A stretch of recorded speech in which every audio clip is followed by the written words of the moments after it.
अच्छा, ये सुरेश कुमार सिंघानिया पीछे है ना। लिवर सिरोसिस होने के बाद डॉक्टर्स ने प्रोटीन के लिए मिल्क प्रोडक्ट लेने के लिए बता दिया है और अंडे भी लेने के लिए बोल दिया है। क्या हम लें या नहीं लें? डेफिनेटली मत लीजिए उसको। जिन लोगों ने लिया है क्या वो ठीक हो गए हैं? नहीं हुए। क्या जब भी आपको कोई भी कुछ बोले इंक्लूडिंग मी, आप उनसे बोले उसके सबूत तो दिखाओ। मैंने तो आपको दोनों किताबों में सबूत एविडेंसेस दे दिए हैं, इसमें भी कुछ एविडेंस दे ही रहा हूँ। और दूसरी इंपॉर्टेंट बात है, जो भी उन्होंने बोला अगर वो किया आपने, क्या आप ठीक होने लगे? उसी से सबूत मिल जाएगा। और जो उन्होंने बोला उसका उल्टा किया तो क्या होगा? तो मैं हमेशा बोलता हूँ पेशेंट्स को कि जब भी कोई बीमारी हो आप डॉक्टर के पास जरूर जाएं, और डॉक्टर जो जो बोल रहा है उसको लिख लें और घर आके ठीक उसका उल्टा करना है, आप ठीक होने लगेंगे। डॉक्टर बोलेगा आम नहीं खाना है, नारियल पानी नहीं पीना है, पालक बिल्कुल नहीं लेना, टमाटर तो देखना भी नहीं, आप अच्छी तरह लिख लें, समझ लीजिए यही आपकी रेसिपी है, आप ठीक होने लगेंगे। राइट? आपने देखा भी इन 3 दिन में। नहीं। कोई इमेजिन कर सकता है क्रॉनिक किडनी डिजीज के पेशेंट को हम पालक, टमाटर, नारियल पानी दिन में 2 बार दे रहे होंगे? राइट? तो वो या डायबिटीज इंसुलिन वाले पेशेंट को फल पेट भर के सुबह दे रहे होंगे। अभी तो आम का सीजन नहीं है, आम के सीजन में जो ये ट्रेनिंग होती है हमारी, कैंप होता है, तो उसमें आम ही मिलता है। राइट? जो लोग जुलाई में आए थे, जो लोग जून में आए थे, वो तो आम ही खा रहे थे। तब तो आम मिलता था, तो प्लेट में जब आम देखते थे, आप जैसे आए हैं पहली बार देख के शॉक्ड हो जाते थे कि एक तो मेरे इंसुलिन ले रहे ऊपर से आम दे दिया। राइट? लेकिन बाद में हैरान होते हैं कि ब्लड शुगर क्यों नहीं बढ़ रहा। उन्हें लगता है ग्लूकोमेट्री खराब है। फिर उन्हें समझ नहीं आता कि जो चीज 15 साल से छोड़ी हुई थी वही उनकी दवा थी। That was the medicine. है ना? तो उन्होंने आम जो उनको बहुत पसंद था, उन्हें लगता था आम को सूंघ भी लेंगे ना ब्लड शुगर बढ़ जाएगा। ये जो सोच है इसे कहते हैं नोसिबो इफेक्ट। जब आपके दिल में डर डर रहता है, वो डर भी आपके ब्लड शुगर को फ्लक्चुएट कराता ही है। चिंता ब्लड शुगर लेवल को फ्लक्चुएट कराता है। राइट? तो मान लो एक एक्सपेरिमेंट कर सकते हैं, अपने पास ग्लूकोमीटर रखिए। कभी अगर ऐसा हादसा हो जाता है जब आपका गाड़ी में पंचर हो गई, कहीं जाना जरूरी है और कुछ आपको नहीं मिल रहा, राइट? ऐसा जब सिचुएशन आ जाए, ब्लड शुगर चेक कीजिए, और ऐसे सिचुएशन के आधे घंटे बाद फिर चेक कीजिए, your blood sugar will steeply keep on increasing. इसे कहते हैं फाइट और फ्लाइट सिंड्रोम। राइट? जैसे मान लो यहाँ पे अचानक एक सांप दिखा, तो एकदम डर गए, डर जाऊंगा मैं, है ना? मेरी हार्ट बीट बढ़ जाएगी, पल्स रेट बढ़ जाएगा, अलर्टनेस बढ़ जाएगा, खौफ में आ गया। तो ऐसा नहीं होगा सांप देखा तो कोई रिएक्शन नहीं, ऐसा नहीं होगा। इसे कहते हैं फाइट और फ्लाइट सिंड्रोम। जंगल में इंसान भी रहता था एक टाइम पे।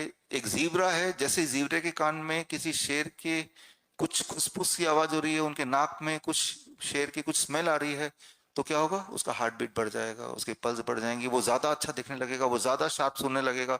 यानी कि फाइट लड़ो या भागो, फ्लाइट। यानी कि जब आपका ब्लड प्रेशर बढ़ रहा है, जब आपका ब्लड शुगर बढ़ रहा है, तो बॉडी आपको प्रिपेयर कर रहा है उस इमरजेंसी सिचुएशन के लिए जहां पे आपको लड़ना होगा या भागना होगा। इन बोथ द केसेस आपकी ज्यादा एनर्जी की खपत होनी हो रही होगी। लेकिन आपके केस में मॉडर्न टाइम में हम कहीं भागते नहीं, कुछ करते नहीं, बस वहीं खड़े रह जाते हैं। तो जो बॉडी को एक्सेस शुगर मिला उसको हम यूटिलाइज नहीं कर पाते, वही इकट्ठा होने लगता है, and that causes disease when it is happening on regular basis. है ना? कई बार ऐसा देखा आपने कि आप जैसे ही डॉक्टर बोलता है आपका ब्लड प्रेशर चेक करना, आपका हार्ट बीट बढ़ जाता है। 70% लोगों का ब्लड प्रेशर हाई हो जाता है उस वक्त जब डॉक्टर ब्लड प्रेशर चेक करता है।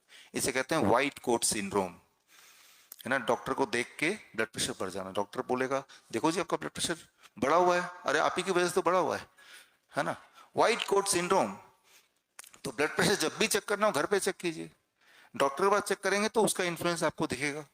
तो आपका बॉडी सराउंडिंग को देखता है और अपने अंदर कुछ अकॉर्डिंगली एडजस्टमेंट करता है। लेकिन ये जो एडजस्टमेंट करता है ये वही वाला लाखों साल इंसान जहां पे रहा उसके हिसाब से करता है। ओनली पिछले कुछ 100 साल, 200 साल, 300 साल में हम ज्यादा सिक्योर जगह रहने लगे। राइट? जब लाइटें वाइटें आ गई पिछले 100 साल में हम ज्यादा सिक्योर हो गए। प्रदीप राज गढ़िया, इनको कमर में बहुत दर्द होता है, थोड़ा सांस फूलती है, कमजोरी लगती है। देखिए आप ही में कुछ कुछ पेशेंट ऐसे हैं जिनका ये सारी प्रॉब्लम थी लेकिन आज तीसरे दिन तक नहीं है, तो मैं उम्मीद करता हूँ कि प्रदीप जी के लिए भी यही करते रहें जो उनको चार्ट मिला है, और तीसरे दिन ना सही 7वें दिन तक ठीक होगा, 7वें दिन ना सही 10वें दिन तक ठीक होगा, करना रास्ता यही है। कोई एक चीज पहले ठीक हो गई, कोई एक चीज बाद में ठीक हो गई। विजय कुमार राजपूत है यहाँ पे, पीछे बैठे ना, ठीक है। सवाल ये है, wanted relief from the joint pain, can't walk, stressed, stand can't walk, stand for long, please consider my work and give the best advice। जो बेस्ट एडवाइस है विजय जी, वो आपके पास इस वक्त ऑलरेडी है, जो कि मैं अभी एक्सप्लेन भी करूंगा, राइट।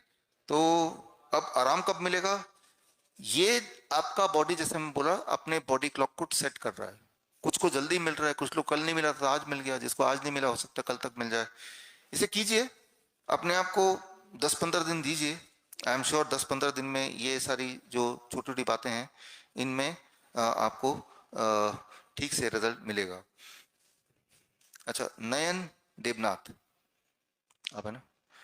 आज 3 बार उल्टी हुई है, क्या मैं ठीक हो जाऊंगा? मेरा शुगर किडनी और ठीक हो जाएगा? देखिए, उल्टी जो है वो अपने आप में कोई बीमारी नहीं है। अक्सर तो उल्टी तब होती है जब बॉडी को कुछ चाहिए नहीं, बॉडी उसको फेंकता है, तो एक रास्ता है बाहर निकालना है, लूज मोशन या उल्टी, तो that itself is not a disease. तो यहाँ पे यही करना है कि जो हमने आपको सर्केडियन चार्ट दिया उसको फॉलो कीजिए। हम आपको फॉलो करेंगे। हम आपको फॉलो कैसे करेंगे? उसके लिए आपके पास ये चार्ट है। चार्ट में यहाँ पे इमरजेंसी नंबर लिखा है। इमरजेंसी नंबर है कि मान लो कोई ऐसी इमरजेंसी हो गई, उसी वक्त आपको सोल्यूशन चाहिए, right. You can not wait. कोई ऐसी चीज हो गई, सांसें बढ़ गई, या फिर आपके चेस्ट में दर्द हो गया, इस तरह की कोई चीज हो गई, फीवर कंट्रोल नहीं हो रहा, कोई भी ऐसी चीज हो गई, राइट, तो ये आपका इमरजेंसी नंबर है, राइट। लेकिन अगर ऐसा नहीं है, इन जनरल आपको कुछ पूछना है, तो उसके लिए हमारे अलग अलग डॉक्टर्स का आपके साथ ग्रुप कर दिया गया है। आपके हमारे एक्सपर्ट का कौन सा नंबर है, वो नंबर अलग अलग है, वो आपको पीछे जो शीट दी है उसमें लिखा हुआ है। किससे बात करेंगे, फोन नंबर क्या है, वो ऑफिस टाइम में आपको फोन करना पड़ेगा। तो यानी कि यहां से जाने के बाद भी जर्नी अगले 1 महीने तक हमारे साथ रहेगी। इस 1 महीने का भरपूर फायदा उठाना है। कोशिश करना है कि आपके सारे प्रॉब्लम सॉल्व इसी महीने में आप करें, क्योंकि यही वाले जो हमारे स्टाफ है, हमारे डॉक्टर्स हैं, अगला जब कैंप हो जाएगा आएगा, तो आपसे हटा के उनको, उन पेशेंट के लिए हम रिस्पॉन्सिबल कर देंगे, because they are limited numbers, है ना। तो इसीलिए ये 1 महीने के अंदर ही आपको ठीक होने की कोशिश करना है। 3 दिन के अंदर ये रिजल्ट आ सकता है, तो 1 महीना तो 30 दिन होते हैं, यानी कि 10 गुना और ज्यादा टाइम है, 10 टाइम्स। शंभुनाथ है यहाँ पे? यस। मेरा शुगर लेवल करीब 200 का के आसपास रहता है, जबकि मैं थोड़ा रिलैक्स होता हूँ, नींद आती है, आ जाती है, क्या कारण हो सकता है? कितना भी सोने से नींद पूरी नहीं होती। आप देख रहे हैं कि ज्यादातर हम में से बहुत सारे लोगों का कॉमन नींद से जुड़े हुए प्रॉब्लम्स हैं। तो एक बात मैंने देखा है, जो आपको किताब भी दी उसमें एविडेंस भी मैंने डाले हैं, 6 बजे तक अगर खा लेंगे तो 9 बजे के बाद सोएंगे तो 3 घंटे का गैप होता है, तो आपकी नींद अच्छी होने शुरू हो जाती है, क्योंकि खाने और सोने के बीच में कम से कम 3 घंटे की गैप की आवश्यकता है। तो अगर इससे कम गैप होगा तो आपकी नींद में डिस्ट्रैक्शन हो सकता है। नींद में डिस्ट्रैक्शन के कई सारे कारण होते हैं जो मैंने पहले ऑलरेडी डिस्कस किया है, और उन कारणों को अगर हटाना है तो सिर्फ इतना करना है कि जो जो चीज हमने लिखी है, जब जब लिखा है, जैसा लिखा है वैसा करते जाए, तो कारण हट जाएगा। आप में से कुछ लोगों को एक्यूप्रेशर की भी हमने राय दी है, सबको नहीं दिया एक्यूप्रेशर। तो जिनको हमने एक्यूप्रेशर के लिए बोला है, तो एक चार्ट उनको अलग से यहाँ पे डाला है, उसमें एक्यूप्रेशर है। आप में से कुछ लोगों को खास काढ़े की बात बोली है हमने। जिन जिनको काढ़ा बोला है, तो कौन सा काढ़ा कैसे बनाना है, कब लेना है, कितना लेना है, वो भी हमने साथ में अटैच किया है। तो आपके पूरे रिपोर्ट को देखते हुए किन चीजों की कितनी जरूरत है वो हमने करके दे दिया है। होपफुली इससे आपको समाधान मिलना चाहिए, वो काढ़े के रूप में मिले, एक्यूप्रेशर के रूप में मिले, या बाकी चीजों के रूप में मिले। सिमिलरली सेम कहानी है, कमलेश वर्मा है यहाँ पे, फरीदाबाद से हैं। हाँ, feeling like head will burst and feeling like air inside the ears, like air is filled, and in the BP test, discomfort in urine frequent and late, दोनों। कमलेश जी, आपके साथ भी हम फॉलो अप करेंगे, और जो चीज आज नहीं हुई देखते हैं कल होती है कि नहीं, एक सैटरडे तक, अगले सैटरडे तक होती है कि नहीं। उम्मीद है कि जो चार्ट आपको दिया है, जो कि मैं अभी एक्सप्लेन करूंगा, इससे आपको आराम मिलना शुरू हो जाएगा। रीमा डडवाल, आपकी बात हमने की थी अभी।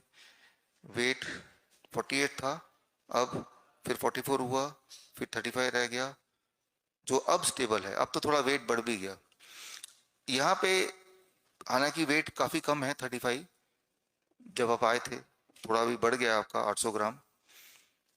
वेट से ज्यादा हमें देखना है कि एनर्जी लेवल कैसी है। दूसरी बात, कीमोथेरेपी तो हमें करनी थी नहीं, कीमोथेरेपी मतलब केमिकल थेरेपी।